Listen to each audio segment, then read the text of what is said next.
À présent que tes connexions et protections sont faites, dis-moi, quelle est ta fréquence? 310. Je te laisse augmenter. 32 600. Connecte-toi à moi et dis-moi combien tu me vois.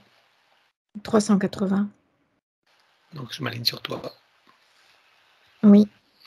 À présent, connecte-toi sur Christine et dis-moi comment tu l'aperçois. Il y a des filaments autour d'elle. C'est comme des pattes. Mais des pattes... c'est comme des pattes d'insectes. C'est-à-dire c'est fin. C'est gris foncé, noir. C'est vivant. Oh, c'est des pattes. C'est insectoïde. Quel type?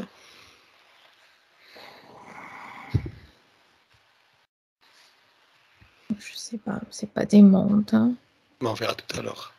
Que vois-tu d'autre? C'est noir et ça crisse comme des sortes de grillons.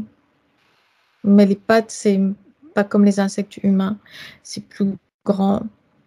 C'est un mix entre araignée et grillon. Les pattes sont longues et c'est noir et ça crisse. Ces pattes-là viennent l'emprisonner et viennent désorganiser tout son espace énergétique. Ça vient ouvrir des brèches. Il y a des fissures et des ouvertures. Donc tout son espace énergétique est ouvert. Il n'y a pas de protection. En conséquence, ces corps subtils sont décalés par rapport à la partie physique. Tout est décalé et mouvant. Ce qui génère aussi un manque d'ancrage. Il y a quelque chose qui crépite par rapport à l'ancrage. C'est pas stable, c'est pas tranquille. Qu'est-ce qui crépite? L'énergie de cette entité insectoïde qui est sur elle. C'est-à-dire que l'énergie de l'entité vient entrer en opposition avec son énergie à elle. Et c'est ça qui crépite. Et qui vient gêner l'ancrage. Ce qui crépite aussi, c'est l'énergie de ses pattes, mais ça ressemble à des filaments, comme des fils métalliques. Sauf que ce ne sont pas des fils métalliques, ce sont bien les pattes de l'entité qui viennent là autour de sa sphère énergétique et qui viennent couper aussi comme des couteaux. Donc c'est aussi à l'intérieur de sa sphère énergétique. Et ça vient jusqu'au corps vital, jusqu'à la partie physique. Qu'est-ce que ça cause comme problème, ça? Des déséquilibres énergétiques et des vulnérabilités. C'est-à-dire qu'elle n'a pas la perception de sa protection. Elle n'est pas protégée énergétiquement parlant, puisqu'elle n'arrive pas à déterminer sa zone de protection. Ça lui a causé quel problème sur le plan physique? Une sorte d'indécision, de fragilité. Donc l'élémental du corps physique, lui, il arrive quand même à compenser, oui. Ça lui prend de l'énergie, mais il arrive toujours d'une façon ou d'une autre à compenser. Le désordre, c'est au niveau énergétique qu'il n'est pas compensé.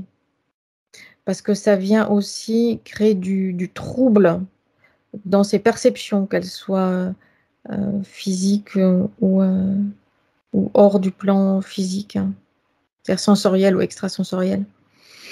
Ça crée un décalage, ça vient créer un brouillage au niveau de son troisième œil. Oui. C'est à peu près tout. Tout est là, comme ça, brouillé. Si, au niveau de sa tête, il y a une sorte de système GPS qui est là, au niveau de la nuque. Qu'est-ce que ça cause comme problème, ça? Ça vient rajouter au brouillage de ses perceptions. Et comme tout est brouillé dans sa sphère énergétique, c'est brouillé aussi à l'extérieur, ça vient modifier toutes ces relations, on va dire, au monde extérieur. Mes relations aussi bien personnelles, enfin avec d'autres êtres humains, qu'avec les événements. Donc elle est toujours en situation de déséquilibre, de fragilité et de vulnérabilité. Ok. Alors, donc ces espèces d'araignées grillons, donc apparemment ce sont un hybride, c'est ça, des hybrides? Non, c'est pas un hybride, c'est on peut dire une race à part entière. D'accord. Et c'est quoi son objectif alors?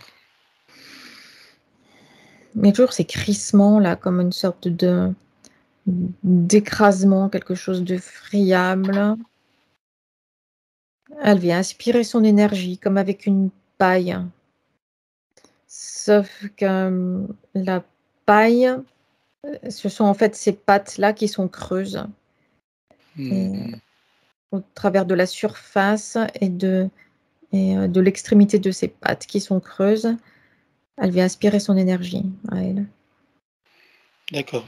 Et il y a d'autres objectifs que de prendre son énergie ou pas?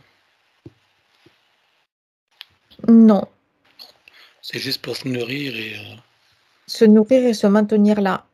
ah, en quatrième, je suppose? Oui, Ok. Alors, depuis quand est-ce qu'il est avec elle la toute première fois? Je compte à 3 et ton esprit t'y emmène. Un, 2, 3. depuis 4 incarnations. Hmm.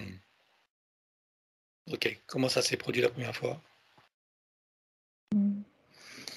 Elle était là lors d'une désincarnation, au-dessus d'elle, elle l'attendait. C'est sa façon de procéder.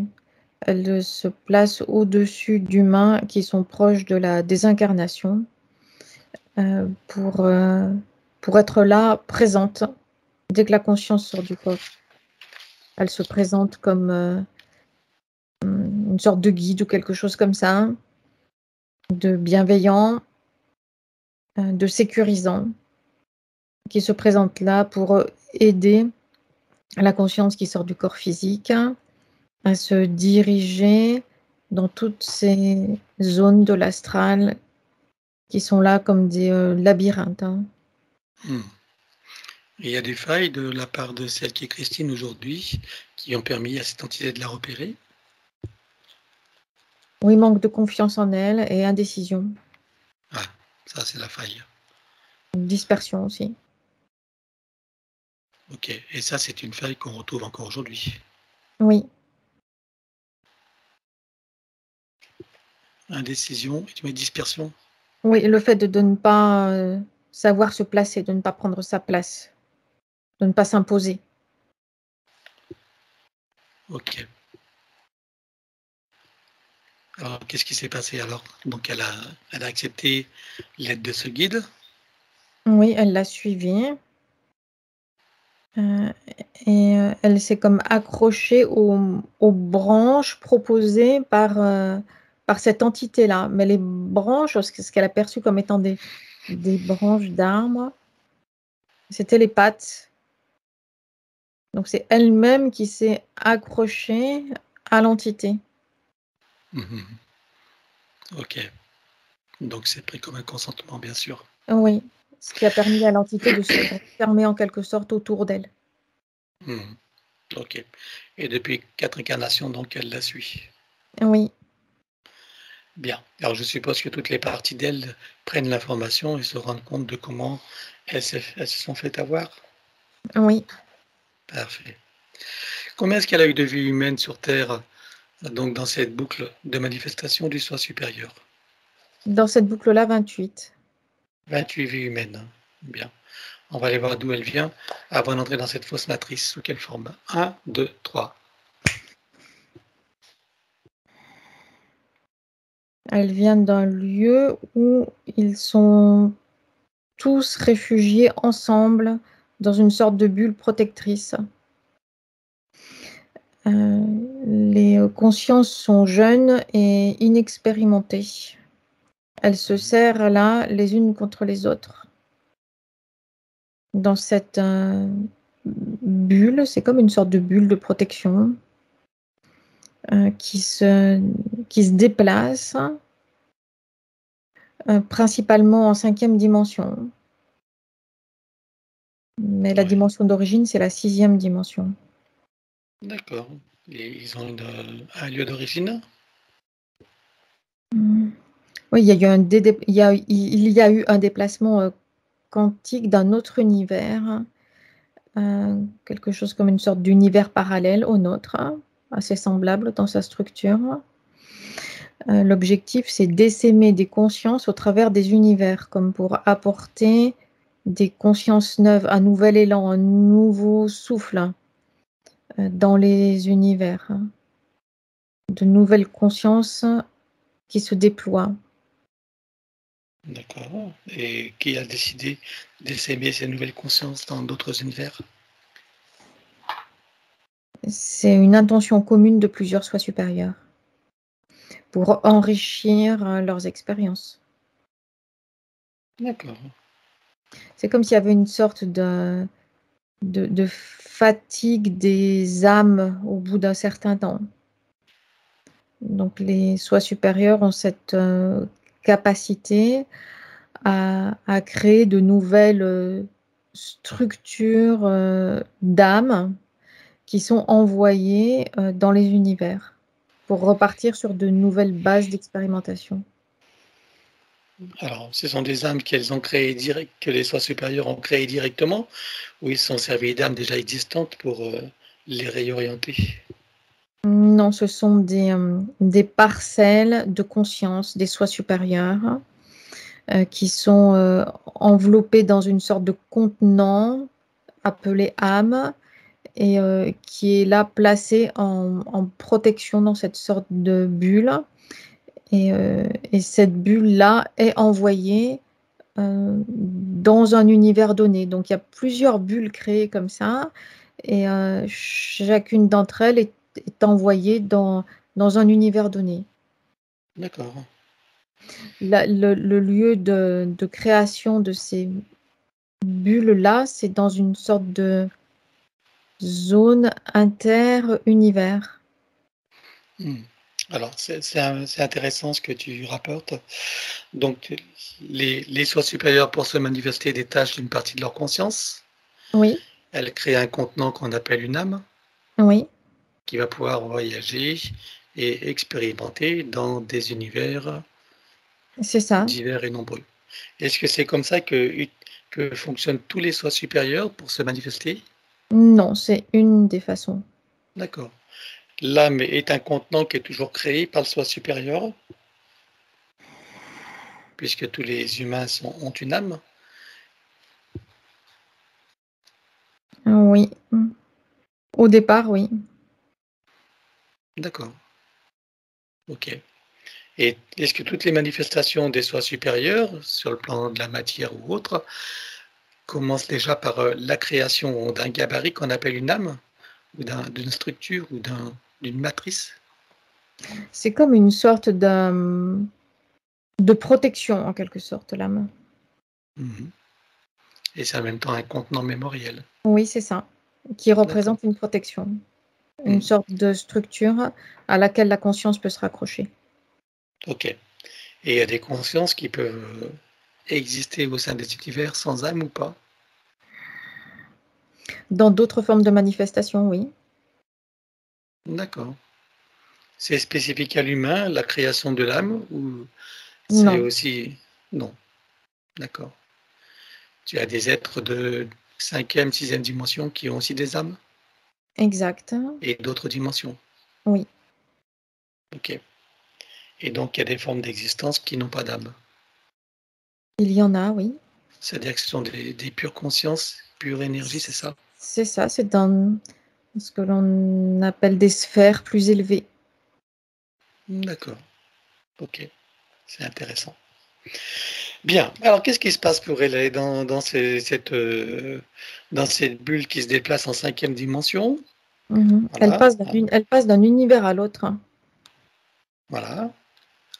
avant Donc de s'ouvrir et de se déployer dans notre univers. C'est comme une sorte de... Cette bulle-là, c'est comme une sorte de réservoir de conscience qui donc se déplace d'un univers à l'autre de façon quantique pour en laisser échapper ou déployer des consciences. Mhm. Et là, par exemple, cette bulle, elle contient combien de consciences qui vont se déployer? Ah ben, ça dépend à quel endroit Alors, si on parle de celle qui il concerne voyage. donc Christine. Une fois arrivé dans notre univers, Mhm. il y en a 418. 418, d'accord. En plus, tu as le chiffre précis. Bien. Mais le voyage n'est pas terminé, c'est-à-dire qu'une fois les consciences lâchées dans notre univers, mais toutes ne sont pas lâchées dans notre univers, cette bulle-là continue son déplacement quantique ailleurs. D'accord, ça se dissémine, quoi. Oui, Lorsque la bulle arrive dans notre univers, elle arrive à c'est à comme quel endroit? c'est comme une sorte de pollen, c'est comme si ces Comme un consciences-là pollen. étaient dispersées dans un univers donné comme une sorte de pollen, mais toutes les consciences ne sont pas dispersées dans un seul univers donné. D'accord, elle voyage dans plusieurs univers alors. Oui, D'accord. En ce qui concerne donc Christine, comment ça se passe alors? elle est lâchée dans notre univers, à proximité Et de notre système solaire. Elle est là dans sa Merkaba, en déplacement. Elle se laisse flotter et emporter par les vagues d'énergie, sans destination ni direction précise. mhm. C'est-à-dire Comment? elle se laisse porter là où les vagues d'énergie l'emmènent. Hmm. Ok. Quel est son état d'esprit là dans cette aventure? Sérénité, tranquillité, découverte joyeuse. Elle se D'accord. laisse planer en quelque sorte, euh, comme un oiseau qui se laisse planer par les courants d'air ascendants. Et là, C'est léger, puissant, agréable. et là, elle est seule à ce moment-là? Enfin, je veux dire, elle est seule ou avec un groupe? Non, elle est seule, le groupe a été dispersé. C'est comme quand il y a, c'est une analogie, mais un saut en parachute, plusieurs sautent en même temps, mais une fois sauté, chacun d'entre eux est seul. D'accord. Et Les autres sont au loin. en étant seule, est-ce qu'elle se sent dans la solitude ou pas? Non. Non. D'accord. Alors, qu'est-ce qui se passe? Elle se laisse dériver dans cette découverte joyeuse, elle se laisse Oui. planer, et qu'est-ce qui se passe alors après pour se retrouver en incarnation sur Terre? C'est les courants d'énergie qui deviennent violents et dissonants à proximité de l'espace terrestre et qui l'emmènent comme des vagues, ils t'emmènent au large sans te ramener sur des zones sécurisées. Bien là, c'est la même chose. Elle est emmenée au large, comme aspirée en direction de la matrice artificielle terrestre. Ok. Et là, elle se retrouve aspirée, comme phagocytée et intégrée à l'intérieur de cette matrice artificielle terrestre et intégrée dans les roues d'incarnation humaine. Hmm. Sa première forme de vie sur Terre, elle est sous quelle forme? Humaine dans cette boucle-là. D'accord. Bien. Alors, reviens ici et maintenant. Oui. Voilà. Si tu scannes encore, est-ce que tu vois d'autres choses qui n'ont pas été vues? Non, pas pour l'instant. Bien. Alors, regarde son ADN éthérique, confirme-moi qu'il s'agisse bien d'elle. Oui. Est-ce que tout son ADN appartient à son essence? Ou est-ce que tu envoies une portion qui viendrait en hybridation ou un Non, traficotage? c'est le sien. Parfait. Demande-lui si elle accepte que nous travaillons pour elle, sur elle et avec elle au cours de cette session. Oui.